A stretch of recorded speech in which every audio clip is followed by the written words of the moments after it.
Seven شریف کے جہاز چوک کے مقام پر بس ٹرمینل اسٹاپ پر بنایا گیا شہید محترمہ بے نظیر بھٹو کے نام سے عوامی پارک جہاز چوک پارک سیون کے شہریوں اور خاص طور پر مسافر زائرین کے لیے بنایا گیا تھا، جو کہ اس وقت مقامی انتظامیہ کی نااہلی اور عدم توجہ کے باعث پوری طرح سے خستالی کا شکار بن چکا ہے۔ سیون شریف برے صغیر کے عظیم صوفی بزرگ حضرت سخی لال شہباز قلندر رحمۃ اللہ علیہ کے نگری ہونے کے ساتھ ساتھ وزیر اعلیٰ سندھ سید مراد علی شاہ کا اپنا آبائی حلقہ انتخاب ہونے کے باوجود بھی بنیادی سہولیات سے محروم بن چکا ہے۔ شہر کا اکلوتا واحد عوامی جہاز چوک پارک سیون کے مقامی انتظامیہ کے نااہلی اور عدم توجہ کے باعث کھنڈرات کے منظر پیش کرنے لگا ہے۔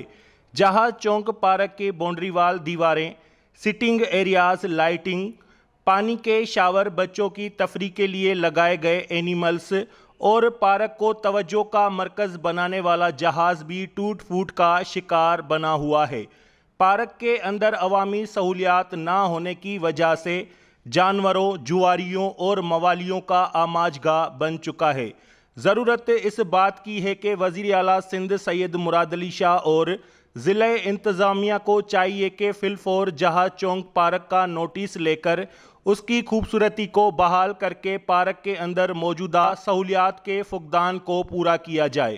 رپورٹ ماجد علی قریشی، سیون شریف۔